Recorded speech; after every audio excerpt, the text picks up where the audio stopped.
Hey guys, Zeta from Lucipixel, and welcome to the Painter's Hollow. If you're new to this channel and new to this series, the Painter's Hollow is a quiet and gentle place for you, the artist. It's a relaxing place, free of distraction and discouragement. It's a place of acceptance of your imperfections and your insecurities. It's a place where your busy mind won't get in the way of your creative ambitions. The Painter's Hollow is most importantly a place where you, the artist, can come to train the most important skill that you'll ever learn. That time, thoughtfulness, and dedication over time will lead to growth and eventually mastery. So, let's get comfy and let's mentally prepare ourselves for a nice, enjoyable, inspiring drawing session. Mute your phone and mute your notifications. Make sure that your creative space is clean and ready for focus. Prepare yourself mentally for a slow and thoughtful experience. Prepare yourself for the reality that you're going to create brushstrokes that you don't like. You'll draw lines that don't impress you. You'll design shapes that might not be very exciting. But that's okay. We're here to make many wonderful mistakes and learn from them. So next time, we'll know ourselves that much better. With that said, make yourself a warm drink, sharpen your pencils, put your drawing glove on, and let's begin.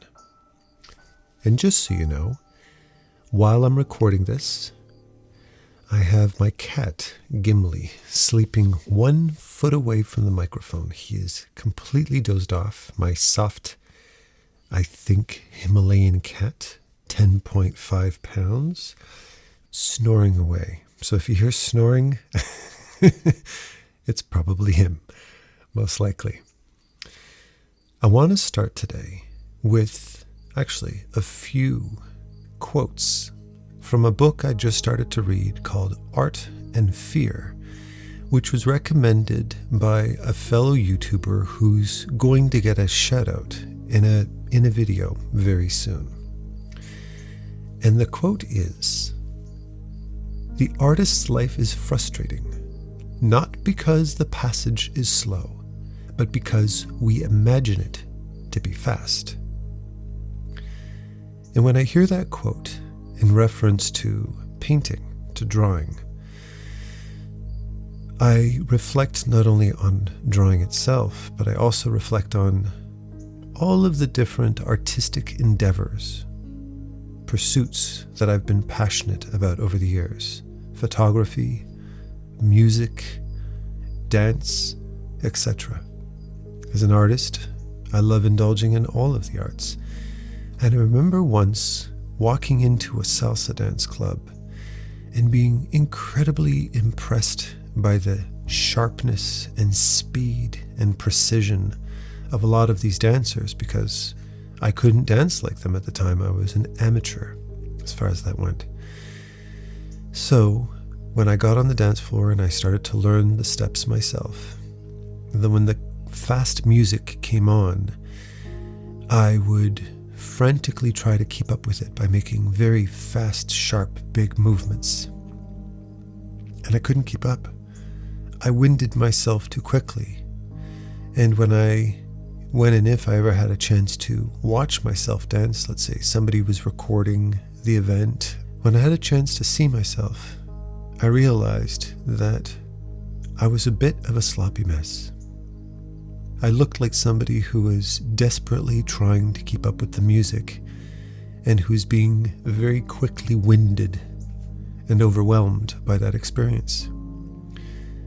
And it wasn't until some time later that one of my friends, who was a professional dancer, who had just watched me dance on the dance floor, turned to me and said, "It might look like these dancers are moving quickly, but their mind and their bodies are slow.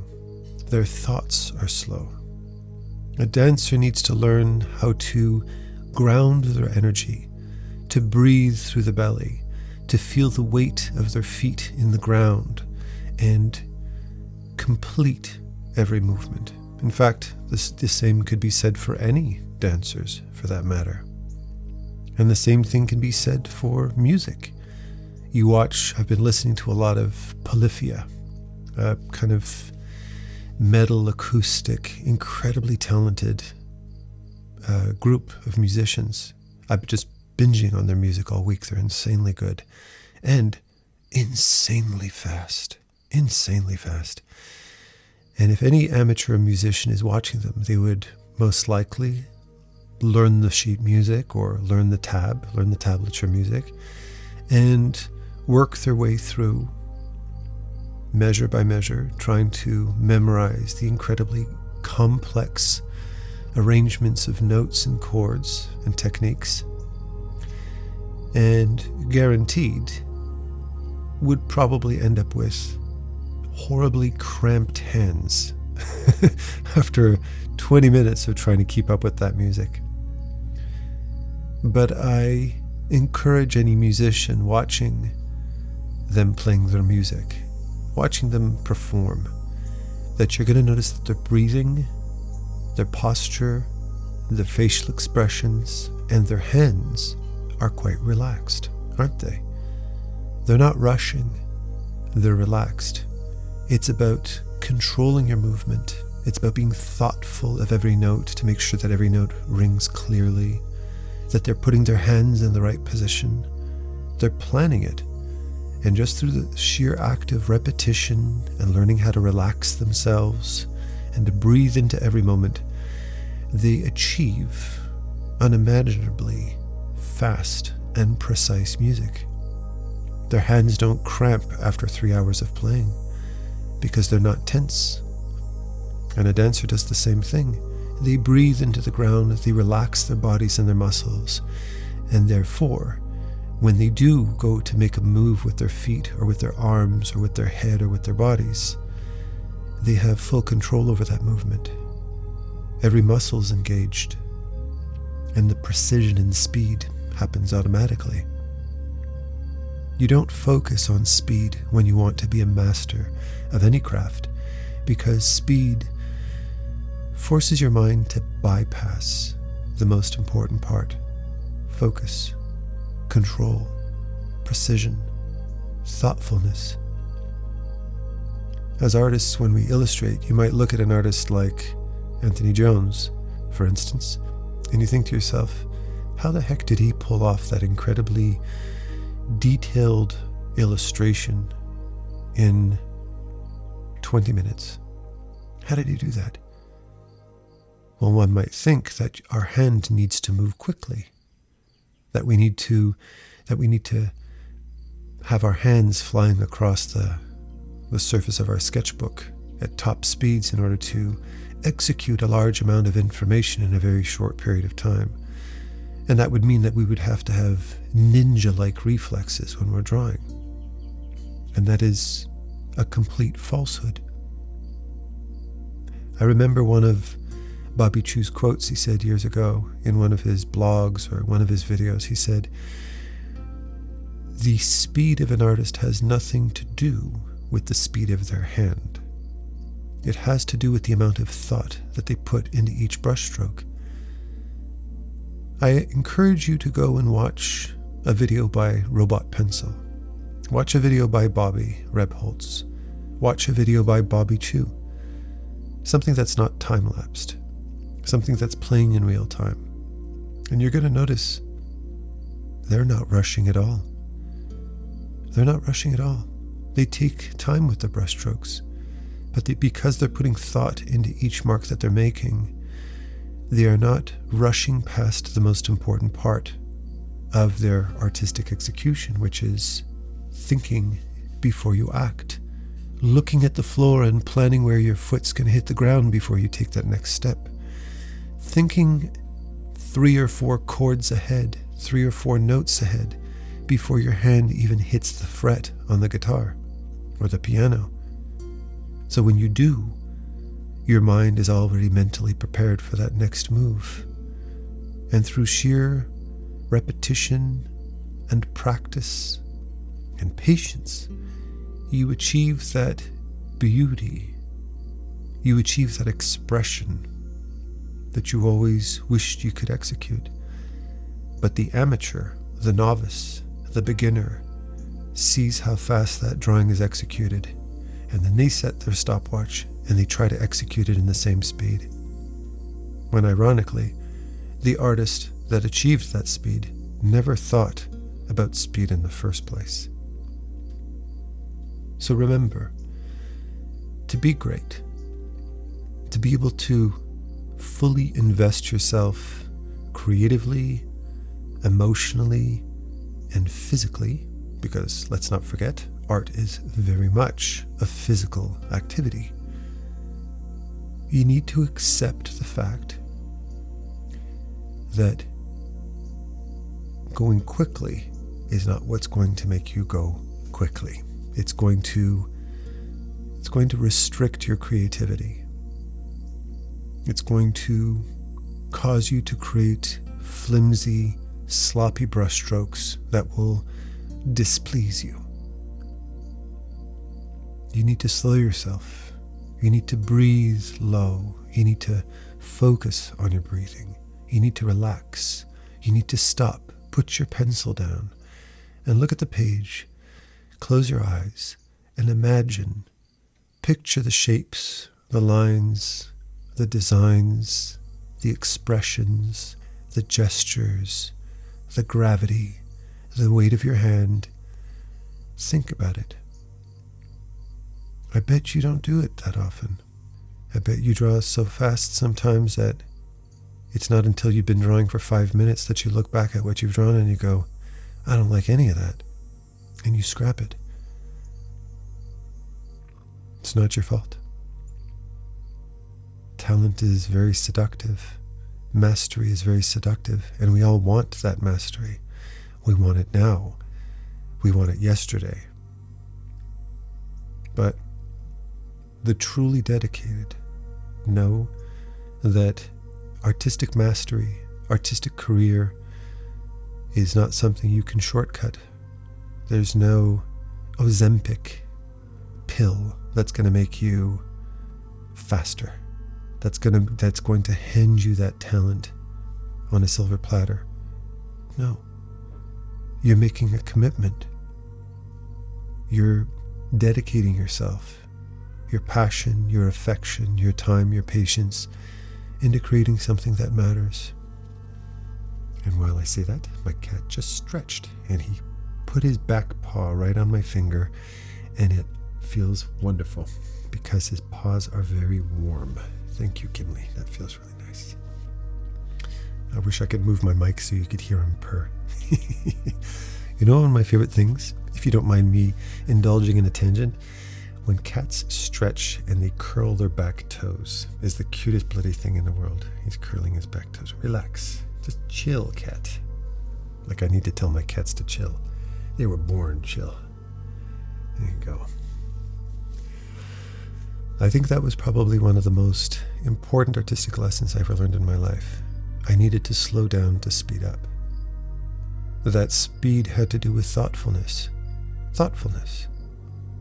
That before I put that mark down on a page, I think about it.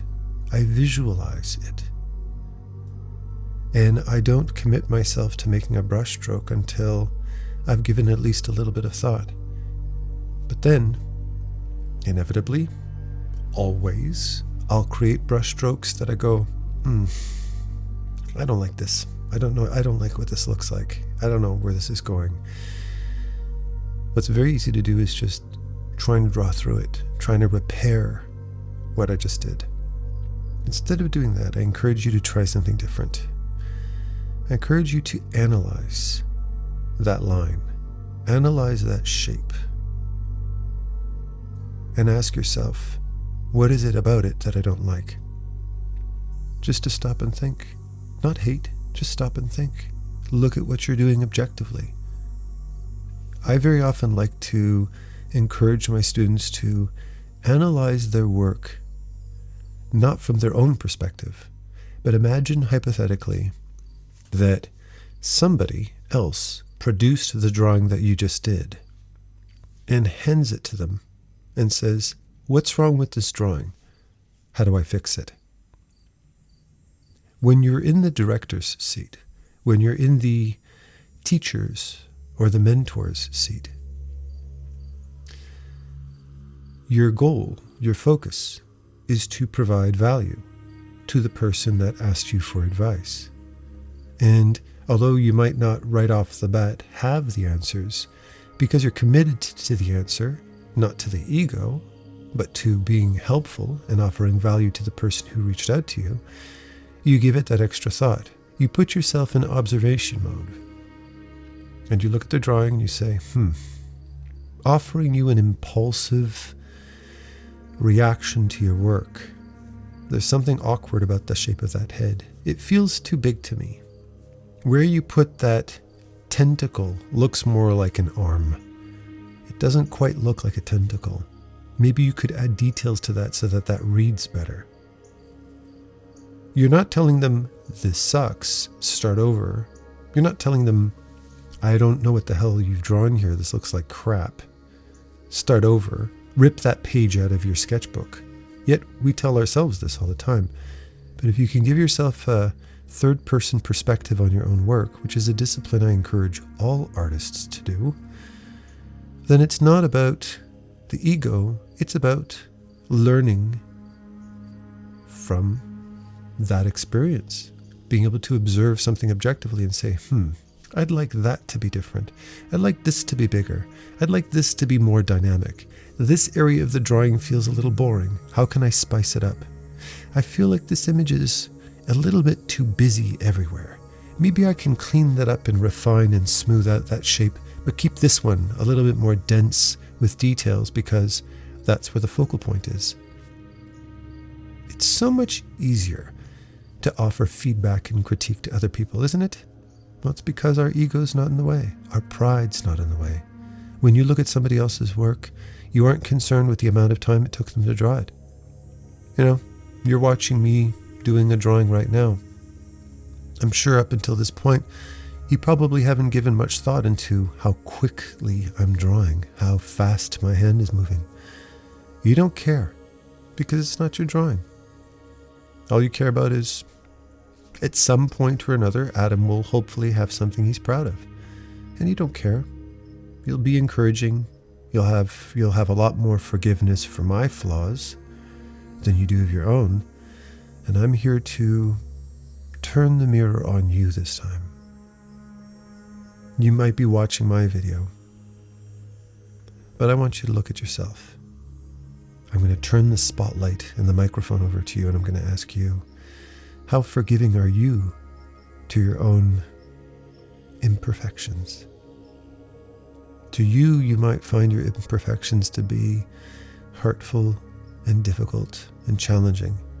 I look at your imperfections and I say, if it wasn't for your imperfections, you'd have no identity to me. I'm not attracted to robots. I'm attracted to people. I'm also not attracted to robotic art. I'm attracted to human art. And human art is revealing. It's candid. It's a page in your diary, a page in your journal. And that page in your journal is full of everything that makes you who you are. And embrace that as an artist. I could go on, if I could take that and go on a tangent with it. One of the things that I teach in my mentorship, one of the things that I preach in my mentorship, one of the things that I push on my students all the time is that imperfection is where character is born. When I see somebody who erases and redraws a line 60 times, I feel insecurity in that expression.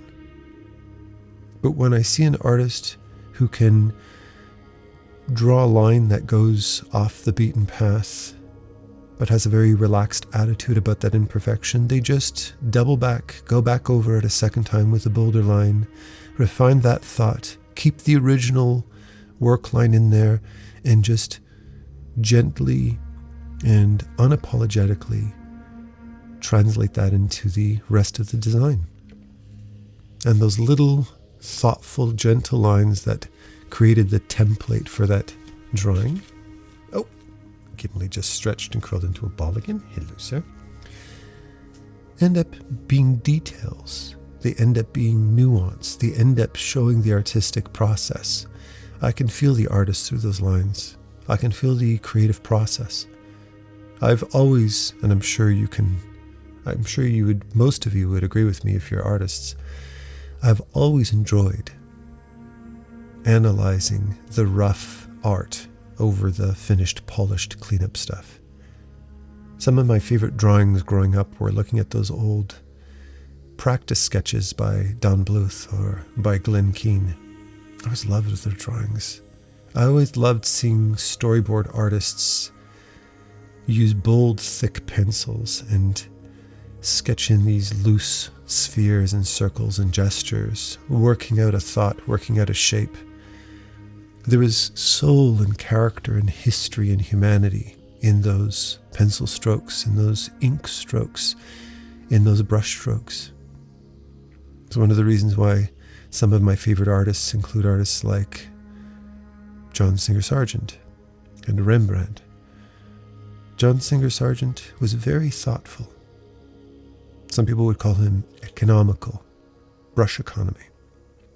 He only painted that which was totally necessary. Yeah, to a certain degree, yes.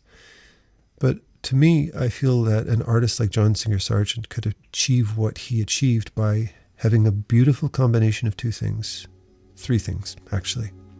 An amazing gift of observation, the ability to see with his eyes and not his mind.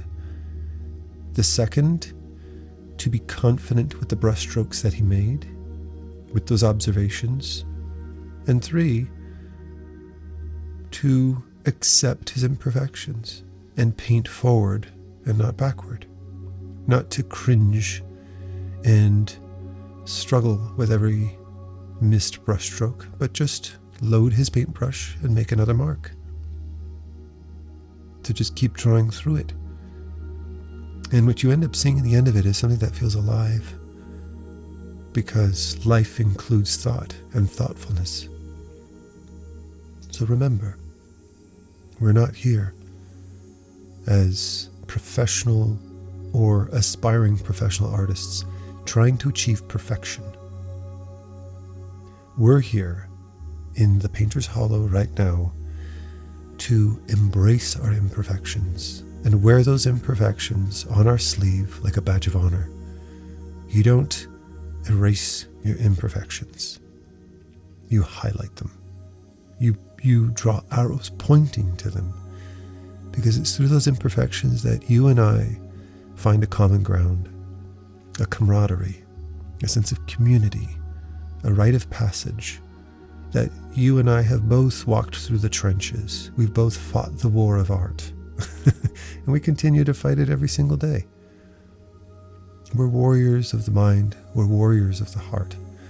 And warriors know better than anybody else that we have to embrace our weakness. We have to embrace our fears. We have to embrace our vulnerabilities, that our fellow soldiers know the weakest versions of ourselves. We don't run from those weaknesses. We don't hide from them. We don't bury our face in the sand when we want to cry and express. No. We do it on a page where everybody can see it. That shows true courage. And that's the ego battle that us as artists, and subsequently us as humans, as members of this human race, need to embrace proudly. And hopefully as I share this with you as you're drawing or maybe falling asleep, because I'm very well aware that great relaxing meditative talks like these can also be very sleepy ones. So My hat's off to you if you haven't dozed off yet, of course. I know my cat has failed. He failed before I even started this. I want to share the next thought with you. It's an extension of this one, and it also comes from the same book, Art and Fear. And that quote is probably one of the most important things you're ever going to learn. And I'm saying this aware of the fact that not only myself, but many of my fellow content creators out there, artists out there, produce many videos sharing many very valuable tips and tricks on how to succeed as an artist, how to grow as an artist, how to grow as an artistic entrepreneur, how to make a living for yourself, how to find jobs, how to market yourself, how to prepare your portfolio, what skills to grow, what skills to learn. Should you niche or should you diversify? It is, quote, what you need to know about the next piece is contained in the last piece. Think about that for a moment. I'll say it again. What you need to know as an artist about the next piece of art that you're going to produce is contained in the last piece of art that you produced. And he goes on to say, the place to learn about your materials is in the last use of your materials. The place to learn about your execution is in your execution.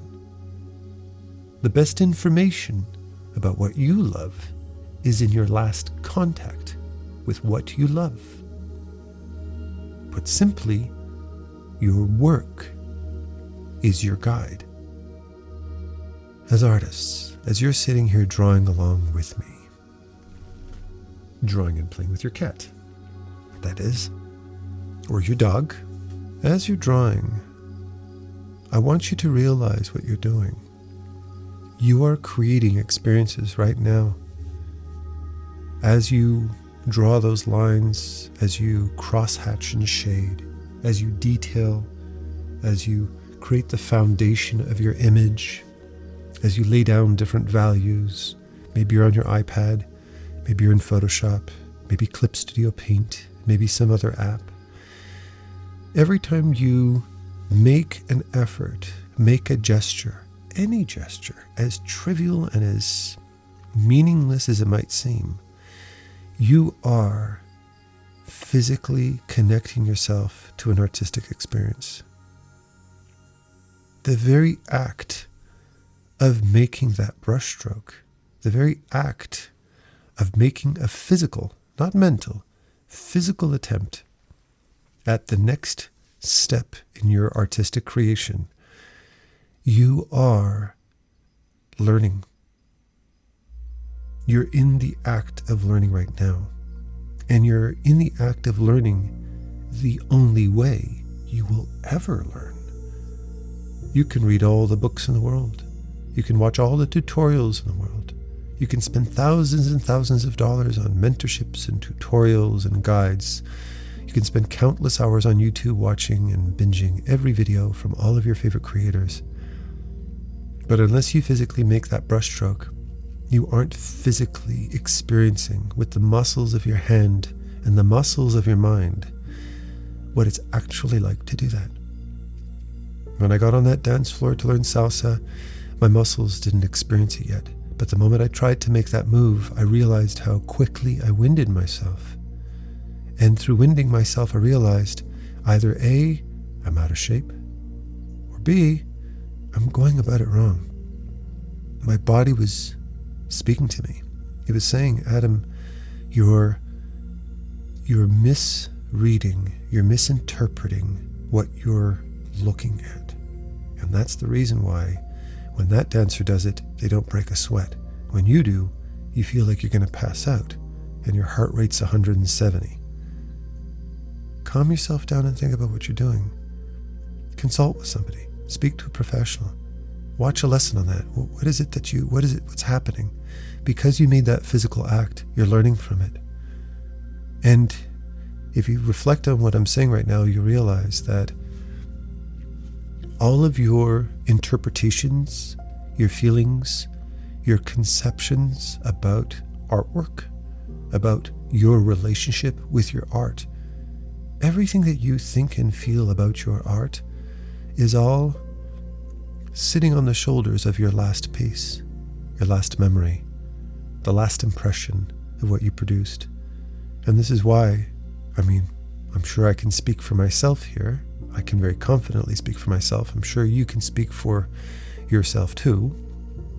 I'm 100% confident that you're going to agree with me on this comment.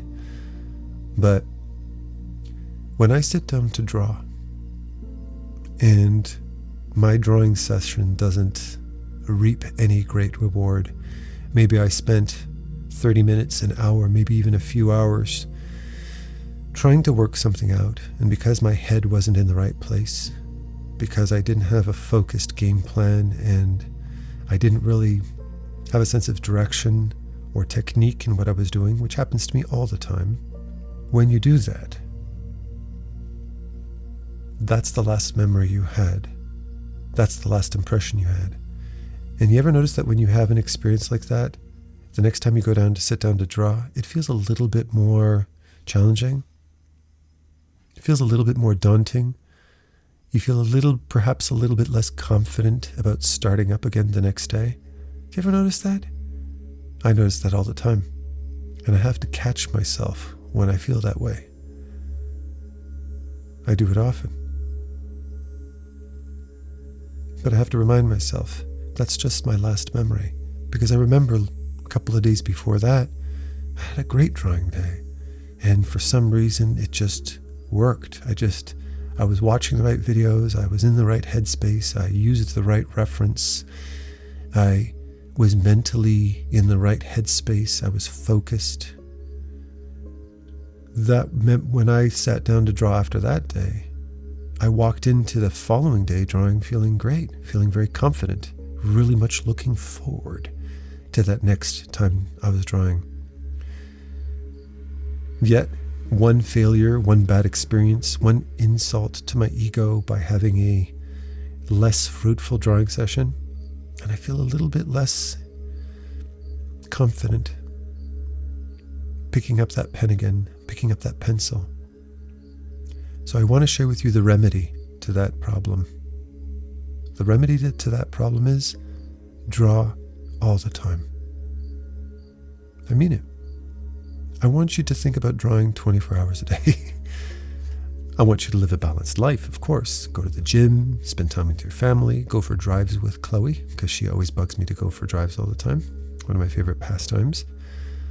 Pet your cat, play with your cat, get some sun, touch grass, watch Ice Cream Sandwich, because it's a very funny YouTube channel. Listen to your favorite music. But I want you to think about art all the time and find ways to remind yourself of it. Subscribe. If you go into my description of my video, I failed to mention that before, you'll see a long list of all the art YouTubers, all the great art YouTubers out there that I could find. And then I extended, and today I'm continuing to extend an invitation to you to check out the description. Look through that long list. It's alphabetical, so you should be able to find your favorite YouTubers in there if they're there. If you find them, great. If you don't, let me know in the comments, and I'm going to add your favorite art YouTubers to the list. And I would say 60% of the names on that list are all recommendations from you, and recommendations that I would argue have brought everybody watching endless value, because there's so many amazing art YouTubers out there that you'll click with, that you'll vibe with, that will inspire you, that will have a style and a technique that really pushes you forward, that will communicate in a way that you really click with, that really inspires you, that makes you want to binge on their stuff every day, like me. You're going to make some wonderful discoveries in there. But most importantly, I recommend that you go through the gesture to subscribe to every single one of those channels. Every one. You know why? Because when you do that, YouTube's going to go, holy shit, this person's really into art. This person just has, for every one regular YouTube channel, they have 15 art channels. Obviously, they love art, and they're going to start pushing art channels on you a lot more. But since it knows that I love art, it keeps recommending new artists to me over and over and over again.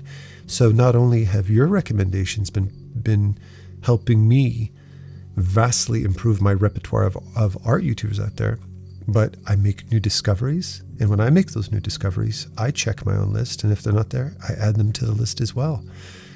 And what that does is it just starts flooding your world with art content. It's using the nasty side of social media, the side intended to distract you and encourage you to binge watch so you can get fed all of that annoying advertising to keep you coming back. But when it keeps you coming back, it's doing so in a very healthy way, in a way that keeps you emotionally aware of art creation.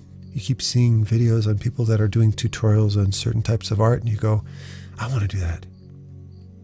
And when you're exposed to it, you're reminded of it. And when you're reminded of it, your emotions start kicking in. You go, screw this video game. I'm going to run downstairs and grab my stylus and I'm going to start drawing. I look for every opportunity, every free moment I have to sit down and draw. I'll spend all day drawing, and then I'll teach an art class, and then I'll have my lunch, and I'll go get some sun, and then I'll draw a little bit more, and then I'll teach my afternoon class, and then I'll have my dinner, and then I'll draw some more, and if there's anything else to do, I'll draw some more, and then I go to bed, and I think about drawing, and then I wake up in the morning, and all I want to do is draw. I've been doing this for 25 plus years, professionally. I've been doing this my whole life. You'd think I'd get pretty sick of it. No. Far from it. I'm more obsessed with drawing now than I've ever been in my entire life. I don't think I've ever obsessed this much over art. I don't think I've ever wanted to draw this much. And it doesn't burn me out. I don't feel like I'm dragging my mind through thick mud just trying to be productive. No, because I'm so emotionally invested in it, and because I have so many positive experiences.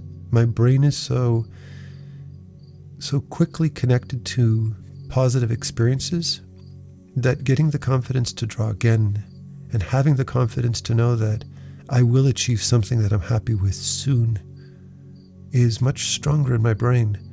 I didn't leave my last drawing with a bad impression, with a nasty taste in my mouth, and leave it there and let that negative feeling corrode my relationship with my artistic creations, because I very quickly cover that up with sand and create again.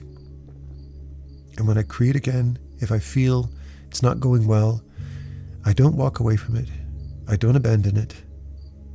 I sit back, I put my pen down, I look at my canvas, I look at my sketchbook, and I close my eyes for a second. I stop trying to draw. I stop moving my legs frantically trying to keep up with the fast music. No. I take a deep breath. I bring my energy down. I drop my shoulders. I relax the muscles around my forehead, my concentration muscles. I relax the muscles around my mouth, my neck, my back. I let my hands rest in my lap. And I just let go for a second. I bring my mind back to a gentle place. And I let my imagination start to take over. I start to think about brush strokes, shapes, values, designs, textures that feel nice to the mind. I sculpt it in my brain until I start to feel confident with what my mind is thinking. And then I think about it a little longer, because thoughts are fleeting. You can open your eyes and it's gone. I just think about it for a minute. I grasp it, I analyze it in my mind, And then I gently open my eyes, I lift my hand and I start to draw again. But I draw slowly this time, because now I'm not trying to go quickly. I'm thinking. I'm letting my hand move slowly and thoughtfully and masterfully across the canvas, across the sketchbook. I'm thinking about that gesture. I'm taking full control of that gesture. Thoughtfulness requires time. You're under no obligation to move quickly, to move frantically, to move carelessly. You have every right in the world to draw slowly and thoughtfully and beautifully as you want. And you make that stroke, you draw that shape, you draw that line gently, thoughtfully, and then you analyze it and you think, how does that make me feel? Good. Now your relationship with your art is starting to improve, isn't it? Your confidence is starting to improve. You feel better, don't you?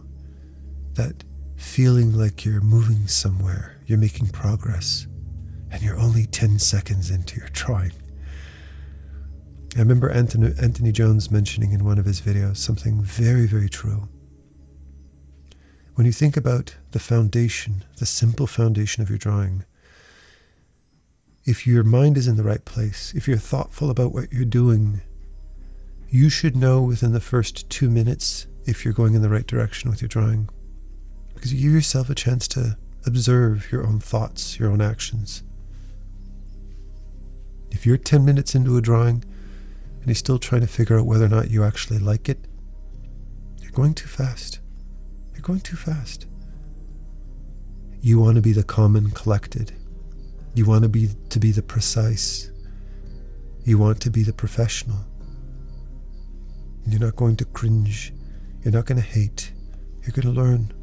A true master knows how to think, knows how to observe, knows how to visualize, knows how to accept the moment and be flexible to that moment. I want you to remember this today. I want you to remember this lesson. So to you, I implore you, I beg you, if you want to be a true professional, you're never going to get there if you're trying to be perfect. If every single brush stroke that you make, every single pencil stroke that you make, you grab an eraser and you erase it and you try again. I was at this cafe with my son Lucas, who's gotten very ambitious into drawing. His Instagram page is blowing up and he's 12. So he's going to be a force to reckon with probably within the next 14 days, in my humble opinion. But we were sitting next to each other in our sketchbooks, nothing digital, and I had an eraser sitting on the table next to us, our pencils and our erasers. And I noticed after about 15 minutes, Lucas had grabbed that eraser 20 times in that period of time. So much to the point that I turned to him and I said, dude, you're chewing up my eraser. You mind chilling out with that? Because he'd make this heavy brush stroke, this heavy pencil mark, and then erase it. And then another pencil mark and erase it. And another pencil mark and erase it. And I said, Lucas, this is going to piss you off, but I'm taking that eraser away from you. To which he got frustrated and he says, just because I can't get the goddamn line in the right place. And I said, let it be. Let it be. Leave the line on the page. You're trying to be perfect. You're trying to, you want that line to be clean before you even know what that line is supposed to be. You're trying to clean up an empty page. No. You need to have thoughts on the page first. Draw gently.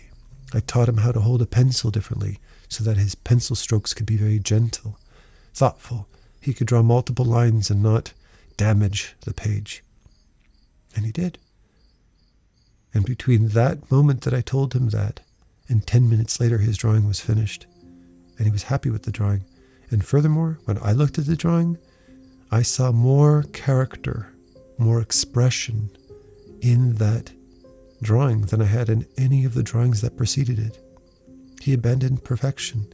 He drew through his mistakes. He didn't cut them out and start over, cut them out and start over. He learned from that stroke, and because he knew that he didn't have access to that eraser, it forced him to stop and think. And when he gave himself to think for the first time, magical things started to happen, as they will for you. And hopefully, by this point in the video, you are one of two things. You're either so lost in your drawing that you've forgotten everything I've said, and everything that I've said has flown right over your head because you're too inspired, you're too lost in your happy moment to even bother listening to anything else. To which I will say to you, congratulations. If you can tune me out, it's because you're in the right place. Or you're asleep, in which case I wish you a very, very good night. And to all of you listening, drawing, sleeping, to Gimli, whose whiskers are twitching right now because I think he's having a dream about chasing a toy. I love you all with all my heart, and happy painting. Take care.